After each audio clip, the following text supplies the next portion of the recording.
Ada yang saya lupa teman-teman sekalian. Jadi kalau kita mau tahu orang ini husnul khatimah atau su'ul khatimah pada saat kematian, bukan dengan melihat fisiknya. Itu perlu digarisbawahi. Karena fisik bukan selamanya menjadi tolok ukur. Bisa saja terjadi, tapi bukan jadi tolok ukur. Misal ada seorang mukmin meninggal senyum, ya mungkin itu peringatan dari Allah atau penyampaian kepada kita, tapi tidak selamanya. Karena Hamzah radhiyallahu anhu waktu mati di perang Uhud, semuanya berdarah, termasuk hidungnya dipotong, jantungnya dibelah, berdarah semua. Waktu Nabi SAW melihat sampai Nabi teriak, menangis. Kata Umar bin Khattab, kami nggak pernah melihat Nabi SAW menangis seperti itu. Suaranya sampai terisak-isak, yang karena suara Nabi SAW membuat kami pun menangis. Ternyata ada Hamzah depannya seperti itu radhiyallahu anhu, gitu kan, secara fisik, gitu kan. Maka di sini teman-teman sekalian kita harus tahu fisik bukan jadi tolok ukur, karena Hamzah adalah pimpinan para syuhada, gitu kan. Ada orang mukmin mati terbakar, nggak ditemukan gosong badannya, apakah itu su'ul khatimah? Jawabannya tidak. Jadi bukan fisik jadi tolok ukur. Tapi ada hadits Nabi SAW yang memberitakan kepada kita, dan ini sekali lagi keimanan, bukan ilmu pengetahuan ini. Dalam arti kata ilmu pengetahuan teknologi yang sekarang manusia pelajari. Ini ilmu tapi wahyu, gitu kan. Apa kata Nabi SAW? Kalau seseorang terbiasa dengan sebuah perbuatan, Allah akan tutup dia dengan kebiasaan itu. Jadi 2 minggu sebelum orang itu meninggal kita bisa lihat dia buat apa tuh seminggu sebelumnya.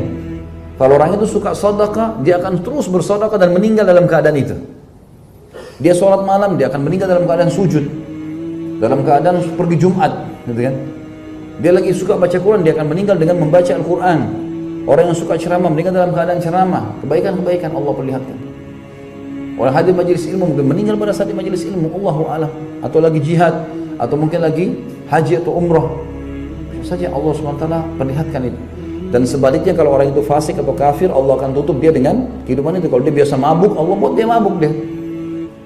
Jadi seminggu 2 minggu sebelumnya kita lihat, karena banyak sekali artis yang tiap hari mabuk, bahkan ada yang bunuh diri, mulus kulitnya untuk mati. Lah ya, ada banyak kan orang di barat begitu kan? Iya, mulus kulitnya, kan gitu.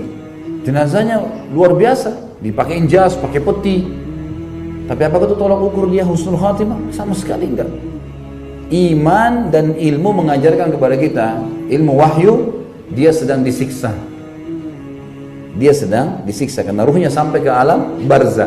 Walaupun jenazahnya ditaruh di peti, disimpan di museum atau disimpan di mana, tetap Fir'aun kan ada muminya tuh. Tapi Allah mengatakan di kuburan lagi disiksa. Tadi kan ayatnya ada, ya. Padahal kalau kita ke Kairo kita bisa lihat ada muminya Fir'aun utuh. Sebagaimana Allah mengatakan kami akan selamatkan badanmu agar menjadikan tanda kebesaran kami.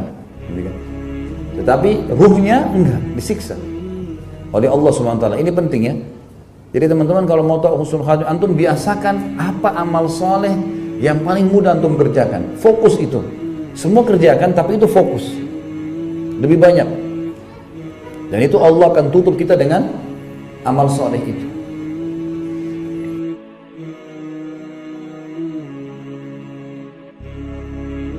Bertanya kepada saya, Ustadz benar menyatakan bahwasanya, apakah benar pernyataan Ustadz bahwasanya seseorang akan mati sesuai dengan kebiasaannya? Maka saya katakan iya. Dan itu disebutkan oleh para ulama, di antaranya oleh Al-Hafidz Ibnu Hajar Al-Haytami dalam kitab Az-Zawajir, kemudian oleh Imam Az-Zahabi dalam kitab Al-Kabair. Rajulun mata ala ma'asha alaih. Nih, garis bawahi juga, seseorang akan mati sesuai dengan kebiasaannya. Akan mati sesuai dengan kebiasaannya. Yang biasa baca koran bukan baca Quran, mati ketika baca koran. Yang biasa nonton televisi bukan nonton televisi yang merupakan kajian-kajian Islam, malah nonton hal-hal yang haram, dia akan mati sesuai dengan kebiasaannya. Orang tersebut bertanya, Ustadz, kawan saya mati ketika bersepeda, dia kebiasaannya bersepeda. Iya betul. Seseorang mati sesuai dengan kebiasaannya. Lihat para ikhwan yang dirahmati oleh Allah Subhanahu wa taala. Imam Ibnu Qayyim menceritakan bahwa ada orang ketika dalam keadaan sekarat, dikatakan kepada dia, ya fulan, qul la ilaha illallah, wahai fulan, ucapkan la ilaha illallah. Dia mengatakan, asqini khamran, Bukan ucapan la ilaha illallah yang dia ucapkan, tetapi dia katakan, tuangkan 1 gelas lagi. Dia kebiasaannya minum khamar. Yang lain, Imam Al-Qayyim juga menceritakan bahwa orang pernah ketika mau dikatakan, wahai fulan ucapkan la ilaha illallah, dia mengatakan syahik. Syahik itu artinya sekakmat, main catur, judi. Orang mati sesuai dengan kebiasaannya. Yang biasa nonton televisi, ya, kalau seandainya di tengah pengajian seakan-akan orang paling saleh, alim, pakai peci, pakai baju koko, pakai jenggot, dipakai jenggotnya, ya. Tapi kalau sudah masuk rumah, lepas peci, lepas jenggot, pegang remote, semuanya ditonton. Dia akan mati tatkala megang itu. Ada yang ngeledek saya, mati TV-nya Ustaz. Enggak, mati orangnya. Rajulun mata ala ma'asha alaih. Garis bawah itu baik-baik. Seseorang akan mati sesuai dengan kebiasaannya. Maka Pak, cari kebiasaan baik kita. Yang kita berharap atas Allah, kita berharap kepada Allah untuk mati di atasnya. Waktu Gaza diserang, dibombardir oleh kaum Yahudi, Nasrani, kaum Yahudi lebih tepatnya, pemerintah Arab Saudi mengumumkan boleh mengumpulkan sedekah untuk membantu kaum muslimin. Maka dibukalah di beberapa, kalau bahasa kita tuh di kelurahan-kelurahan dibuka-buka kantong-kantong, karena kan mengumpulkan sumbangan itu sangat dilarang di negara Arab Saudi tanpa izin pemerintah. Akhirnya ada orang datang membawa segepok uang real, tapi uangnya penuh dengan darah. Ketika ditanya, wahai fulan, jazakallahu khairan, terima kasih engkau telah bersedekah untuk kaum muslimin di Gaza. Akan tetapi ini ada apa? Dan itu masuk koran Arab Saudi, Pak. Artinya kejadian nyata. Ini ada apa? Kok penuh dengan darah? Mohon maaf, tadi yang menyumbang ini bukan saya. Dia ingin menyumbangkan hartanya dan tertabrak di jalan. Sebelum meninggal dia bertemu dengan saya, dia katakan, sampaikan hartaku ini untuk saudara-saudaraku kaum muslimin. Lalu meninggal di tempat. Seseorang mati sesuai dengan kebiasaannya. Maka saya katakan, cari kebiasaan baik, menolong orang, bakti orang tua, sujud, berdakwah. Alangkah indahnya tatkala menyampaikan ayat-ayat Allah, mati pada saat itu.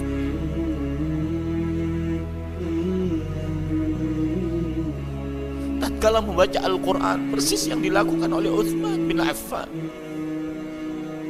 Beliau orang yang salah satu orang terdekat dengan Al-Quran. Makanya Allah Al-Imam Ibnu Katsir rahimahullah ta'ala menyebutkan suatu kaidah ketika menafsirkan firman Allah, wala tamutunna illa wa antum muslimun. Ya, beliau berkata, ay hafizu 'alal Islam fi hali sihhatikum wa salamatikum litamutu alaihi. Jagalah Islam kalian dalam kondisi sehat kalian dan dalam kondisi keselamatan kalian agar kalian wafat dalam kondisi Islam. Kemudian beliau berkata, fa innal karim qad ajra adatahu bi karamihi. Sungguhnya Al-Karim, yaitu Allah yang maha baik, yang maha mulia, telah menjalankan sunnatullahnya, sudah menjalankan tradisi Allah. Apa tradisi Allah Subhanahu wa taala? Kebiasaan Allah adalah bi karamihi annahu man asha ala syai'in mata alaihi. Ini kaidah yang Allah sudah jalankan dalam kehidupan dunia. Apa kaidahnya? Man asha ala syai'in mata alaihi. Barang siapa yang hidup di atas sesuatu kebiasaannya, maka dia akan meninggal di atas kebiasaannya tersebut. Ya. Barang siapa yang hidup dalam suatu kebiasaan, maka dia akan meninggal di atas kebiasaan tersebut. Wa man mata ala syai'in bu'itsa alaihi. Dan barang siapa yang wafat dalam suatu kondisi kebiasaannya, maka dia akan dibangkitkan dalam kondisi tersebut. Ya. Ini adalah kaidah yang berlaku dan Allah perjalankan dalam kehidupan dunia ini. Maka seorang yang biasanya melakukan kemaksiatan, maka sulit bagi dia untuk meraih husnul khatimah kalau dia tidak segera bertobat kepada Allah Subhanahu wa taala, ya. Kita kalau dengar cerita seperti ini sangat banyak. Ada orang lagi main judi, tiba-tiba dia meninggal dalam kondisi kaku, lagi pegang kartu, ya. Ini kejadian di Jakarta, ya. Kaku, nggak bisa gerak, ya. Dalam kondisi pegang kartu, Allah cabut nyawanya dalam kondisi demikian. Ada orang lagi berzina, meninggal dalam kondisi berzina. Ada orang yang minum khamar, meninggal dalam kondisi minum khamar.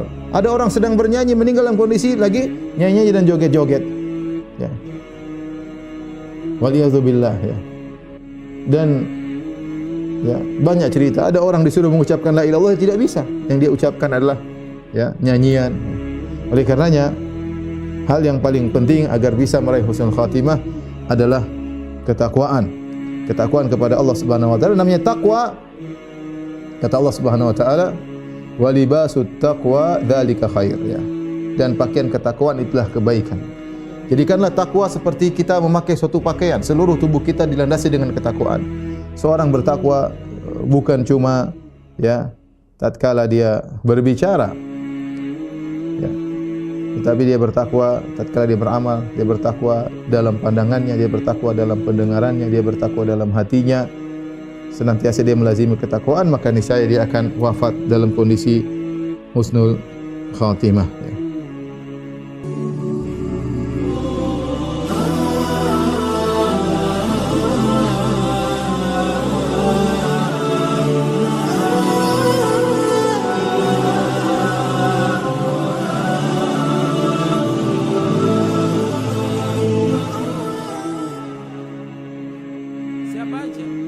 Apakah dia anak, bayi, remaja, sudah tua, laki, perempuan, orang kaya, orang miskin, dia pejabat, dia rakyat jelata, semua pasti akan mati.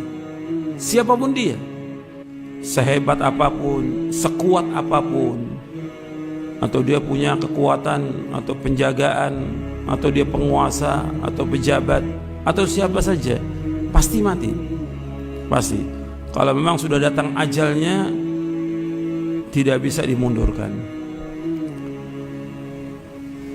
Dan umumnya manusia takut dengan kematian dan lari dari kematian.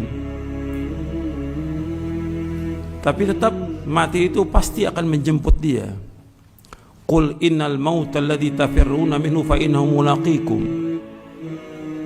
Dalam surah Al-Jum'ah, katakanlah sungguhnya kematian yang kalian lari dari kematian itu, kalian pasti akan menjumpainya, pasti.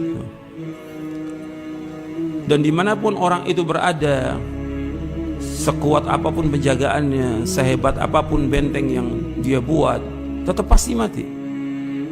Aynama takunu yudrikumul mautu walau kuntum fi burujim musyayyadah. Dalam surah An-Nisa, di mana saja kalian berada, pasti mati itu akan menjemput kalian, meskipun kalian berada di benteng-benteng yang kokoh. Dan kita ingat bahwa semua pasti akan mati. Ini sudah ajal, nggak bisa dimajukan, nggak bisa dimundurkan. Fa idza jaa ajaluhum la yastakhiruna sa'atan wa la yastaqdimun. Apabila sudah datang ajal, nggak bisa dimajukan, nggak bisa dimundurkan, nggak bisa. Sehebat apapun alatnya canggih supaya orang yang sakit bisa hidup, nggak bisa hidup. Sudah ajal. Orang yang sehat bisa mati mendadak, nggak bisa ditolong apapun juga. Kenapa? Itu sudah datang apanya? Ajalnya. Berarti jatah rezekinya dia sudah habis. Jatah rezekinya dia sudah habis. Jadi ketika datang kematian, ini sudah ajal, cepat atau lambat, sehat atau sakit, ada wabah atau nggak ada wabah, pasti mati. Pasti, semua manusia pasti mati. Jadi nggak usah kita takut yang berlebihan tentang kematian, jangan. Ada wabah takut ke masjid, takut sapnya rapat. Di mana iman antum? Yang suruh ke masjid siapa yang suruh? Allah dan Rasulnya SAW. Yang suruh merapatkan saf siapa? Rasulullah SAW. Antum ingat, Rasulullah yang menyuruh. Kita wajib taat kepada Rasulullah SAW. Sami'na wa ata'na. Insya Allah nggak nular. Kalau tempat masjid, tempat yang aman, tempat yang bersih, gitu, yang dilindungi oleh Allah Ta'ala, tempat yang terbaik di muka bumi. Dari semua tempat yang ada di muka bumi ini, yang paling baik masjid. Kata Rasulullah SAW dalam hadis yang sahih riwayat Muslim. Jadi kita jangan kemudian ribut tentang datangnya ajal. Sedih wajar manusia, tapi kita ini semuanya milik Allah. Allah yang mencabut nyawa ini dengan malaikatul maut, dikembalikan kepada Allah semuanya. Jangan kemudian orang tuh nggak terima, istrinya meninggal, suaminya meninggal, anaknya meninggal, orang tuanya meninggal. Ini ajal.